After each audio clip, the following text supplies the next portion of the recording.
আসসালামু আলাইকুম ওয়া রাহমাতুল্লাহি ওয়া বারাকাতুহু নাহমাদুহু ওয়া নুসাল্লি আলা রাসূলিহিল কারীম আম্মা বা'দ ফাআউযু বিল্লাহি মিনাশ শাইতানির রাজীম বিসমিল্লাহির রহমানির রহিম।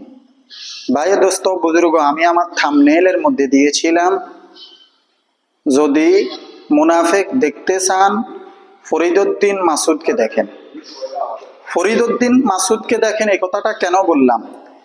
আর উনি হলেন রহিসুল মুনাফিকিন। রহিসুল মুনাফিকিন কাকে বলে? রহিসুল মুনাফিকিন বলা হয় ওই ব্যক্তিকে যেটা মুনাফিকদের সর্দার।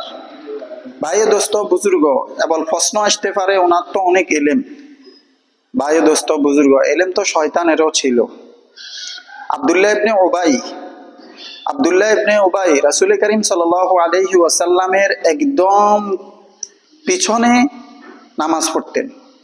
মদিনার মুনাফিক রহিসুল মুনাফিকিন তখনকার আমলে হলো আব্দুল্লাহ ইবনে উবাই, এখনকার আমলে হলো বাংলাদেশের মধ্যে রহিসুল মুনাফিকিন হলো ফরিদউদ্দিন মাসুদ।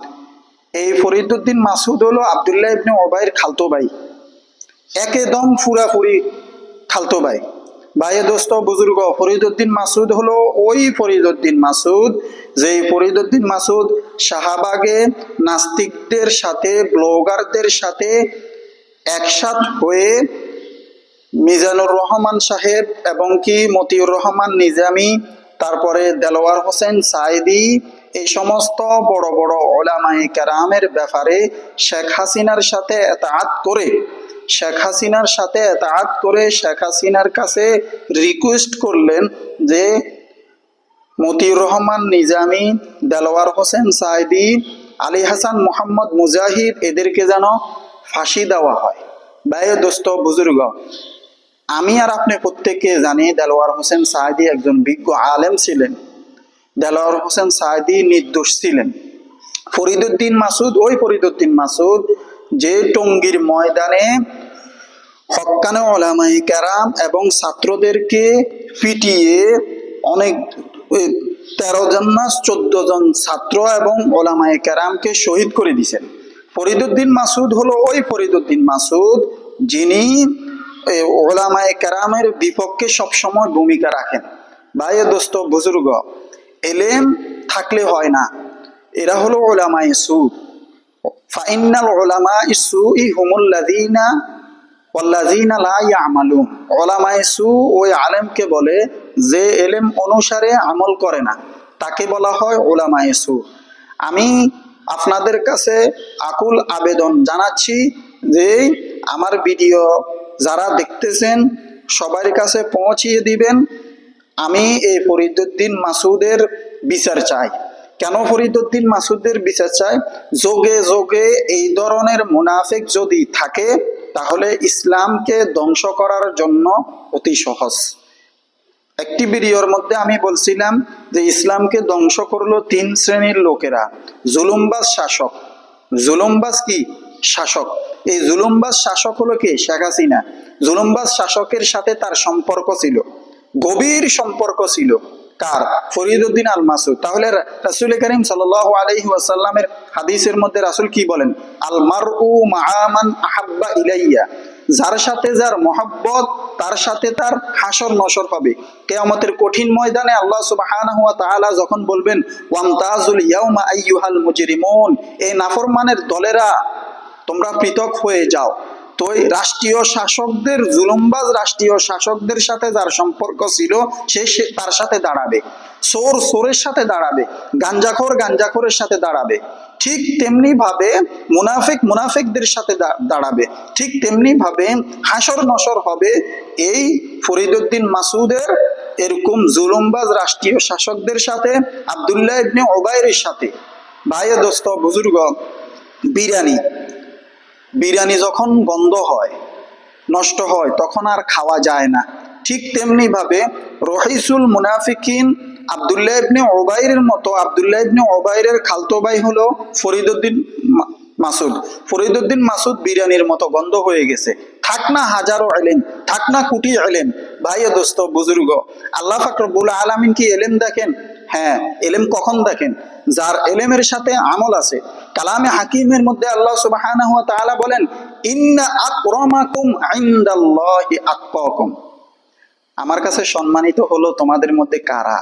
আতকাকুম, যে ব্যক্তি আমাকে ভয় করে। আমার কাছে, কার কাছে? আল্লাহ সুবহানাহু ওয়া তাআলার কাছে। এই ফরিদউদ্দিন আল মাসুদ এই বাংলাদেশের মধ্যে যতদিন থাকবে এতদিন ফিতনা হবে। উলামায়ে কেরামের মধ্যে ফাটল সৃষ্টিকারীর মধ্য থেকে এর রহিসুল মুনাফিকিন, জামানার মুনাফিক ফরিদউদ্দিন আল মাসুদ অন্যতম। সবচাইতে বড় লিডার হলো ফরিদউদ্দিন আল মাসুদ।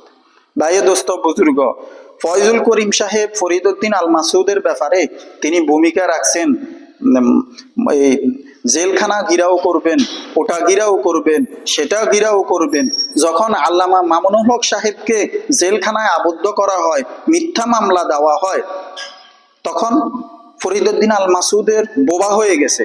যখন সাইদি সাহেবকে গ্রেপ্তার করা হয়, সাইদি সাহেবকে ফাঁসি দেওয়ার ব্যাপারে ভূমিকা রাখলেন এই ফরিদউদ্দিন আল মাসুদ, তখন তিনি বোবা হয়ে গেছেন। যখন শত শত উলামায়ে কেরামকে গ্রেপ্তার করা হয়, শেখ হাসিনা গ্রেপ্তার করলেন, তিনি তখন বোবা ছিলেন। হাদিসের ভাষায় এই সমস্ত ব্যক্তিদেরকে বলা হয় বোবা শয়তান। এই সমস্ত ব্যক্তিদেরকে কি বলা হয়? বোবা শয়তান বলা হয়। ভাই দোস্ত বুজুর্গ, যখন শাপলা চত্বরে হাজার হাজার কওমি উলামায়ে কেরামের ছাত্ররা এবং কি কওমি উলামায়ে কেরামকে এই ফেসিবাদী সরকার, এই স্বৈরাচার সরকার যখন তাদেরকে শহীদ করে দিছিল, এই ফরিদউদ্দিন আল মাসুদ একটি কথাও বলে নাই, একটি কথাও বলে নাই। ফরিদউদ্দিন আল মাসুদ হলো সেই ফরিদউদ্দিন আল মাসুদ। ভাই দোস্ত বুজুর্গ, আমি আপনাদের কাছে আকুল আবেদন জানাচ্ছি, এই ফরিদউদ্দিন আল মাসুদকে বিচারের আয়ত্তে আনতে হবে। তাকে আমি ব্যক্তিগতভাবে আমি বলতেছি, এই ফরিদউদ্দিন আল মাসুদকে যদি ফাঁসি দেওয়া হয় সব ঠিক হয়ে যাবে। উলামায়ে কেরামের মধ্যে সবচাইতে জঘন্যতম মুনাফিক রাসূল করিম সাল্লাল্লাহু আলাইহি ওয়াসাল্লামের একটি হাদিস শোনাই। এই হাদিসটা ব্যক্তিগতভাবে আমি কাউকে তেমন শোনাই না, আমি বলিও না। রাসূল করিম সাল্লাল্লাহু আলাইহি ওয়াসাল্লাম বলেন, সাহাবায়ে আজমাইনদেরকে রাসূল করিম সাল্লাল্লাহু আলাইহি ওয়াসাল্লাম বলতেছেন, আমার উম্মতের মধ্যে সবচাইতে মুনাফিক কোন দলের মধ্যে থাকবে জানো? সাহাবায়ে আজমাইন বলতেছেন, আল্লাহু আ'লামু ওয়া রাসূলুহু, আল্লাহ এবং আল্লাহর রাসূলে ভালো জানে। রাসূল করিম সাল্লাল্লাহু আলাইহি ওয়াসাল্লাম বলেন যে সবচাইতে মুনাফিক বেশি থাকবে উলামায়ে কেরামের মধ্যে। তার মধ্যে ফরিদউদ্দিন আল মাসুদ সবচাইতে বড় একজন মুনাফিক। ভাই দোস্ত বুজুর্গ, খ্রিস্টানদের সাথে তিনি হাত মিলাইলেন, অথচ কালামে হাকিমের মধ্যে আল্লাহ সুবহানাহু ওয়া তাআলা কি বলছেন? ইয়া আইয়ুহাল্লাযীনা আমানু লা তাত্তাখিযুল ইয়াহুদা ওয়ান নাসারা আউলিয়া বা'দুহুম আউলিয়াউ বা'দ ওয়া মান ইয়াতাওয়াল্লাহুম মিনকুম ফাইন্নাহু মিনহুম ইন্নাল্লাহা লা ইয়াহদিল কওমাজ জালিমিন। আল্লাহ পাক রব্বুল আলামিন এই আয়াতের মধ্যে কি বলছেন? ইয়া আইয়ুহাল্লাযীনা আমানু, হে ঈমানওয়ালারা, লা তাত্তাখিযুল ইয়াহুদা ওয়ান নাসারা, ইহুদি এবং নাসরাদেরকে বন্ধুরূপে বানাইও না। আউলিয়া বা'দুহুম আউলিয়াউ বা'দ, তারা কিন্তু একে অপরের বন্ধু। ওয়া মান ইয়াতাওয়াল্লাহুম মিনকুম ফাইন্নাহু মিনহুম, মনে রাখবা তুমি যদি তাদেরকে বন্ধুরূপে গ্রহণ করো তাহলে তুমিও তাদেরই একজন। ইন্নাল্লাহা লা ইয়াহদিল কওমাজ জালিমিন, নিশ্চয়ই জালেম কওম সম্প্রদায়কে আল্লাহ পাক রব্বুল আলামিন হেদায়েত নসিব করেন না। আমি ব্যক্তিগতভাবে ফরিদউদ্দিন মাসুদের ফাঁসি চাইতেছি। আমি ব্যক্তিগতভাবে ফরিদউদ্দিন মাসুদের ফাঁসি চাইতেছি। কি জন্য ফরিদউদ্দিন মাসুদের ফাঁসি চাচ্ছি? কারণ হলো ফরিদউদ্দিন আল মাসুদ হলো রহিসুল মুনাফিকিন, মুনাফিকদের সর্দার। ইহুদির সাথে তার সম্পর্ক, বৌদ্ধর সাথে সম্পর্ক, নাসারার সাথে সম্পর্ক, জুলুমবাজ রাষ্ট্রীয় শাসকদের সাথে সম্পর্ক। রাসূলের হাদিসের মধ্যে তো আল্লাহ রাসূল নিজে বলছেন, আলমার ও মাআমান আহাব্বা ইলাইয়া, যার সাথে যার মহব্বত তার সাথে তার হাসর নসর। আপনি যদি হক্কানে উলামায়ে কেরামে হতেন তাহলে আপনার সম্পর্ক থাকতো জুনায়েদ বাবুনগরীর সাথে, আপনার সম্পর্ক থাকতো আহমদ শফির সাথে, আপনার সম্পর্ক থাকবো হারুন এজারের সাথে, আপনার সম্পর্ক থাকতো এটাকে কি বলে, বড় বড় ওলামায়ে কেরামের সাইদি দেলোয়ার হোসেন সাইদির সাথে আপনার সম্পর্ক থাকতো, কিন্তু সব সম্পর্ক আপনার ইহুদি, নাসরা, বৌদ্ধ, খ্রিস্টান। ভাই ও দোস্ত বুজুর্গ, কোরআন এবং হাদিসের আলোকে সবচাইতে বড় মুনাফিক হলো আব্দুল্লাহ ইবনে উবাইরের খালতো ভাই রহিসুল মুনাফিকিন, সেও রহিসুল মুনাফিকিন বড়। আর বাংলাদেশের মধ্যে তার খালতো ভাই রহিসুল মুনাফিকিন হলো ফরিদউদ্দিন আল মাসুদ। টুপি দেখে দেওবন্দ থেকে ফারেক হলো, আলিয়া মাদ্রাসা থেকে কামেল পাশ করলো, কওমি মাদ্রাসা থেকে দাওরা পাশ করলো, দেওবন্দ মাদ্রাসা থেকে দাওরা পাশ করলো। এখানে আল্লাহ পাক রব্বুল আলামিন খানা, আল্লাহ পাক রব্বুল আলামিন এগুলা গ্রহণ করে না। আল্লাহ পাক রব্বুল আলামিনের কাছে এটা গ্রহণযোগ্য নয়। আল্লাহ পাক রব্বুল আলামিনের কাছে গ্রহণযোগ্য হলো ওই ব্যক্তি, যে ব্যক্তি ইলম অনুসারে আমল করে, নেক আমল করে এবং ঈমান নিয়ে কালিমা পড়ে বিদায় গ্রহণ করে। আল্লাহ পাক রব্বুল আলামিন আমাকে আপনাদের প্রত্যেককে এই কথাগুলো বুঝার তৌফিক দান করুক। ওমা আলাইনা ইল্লাল বালাগ।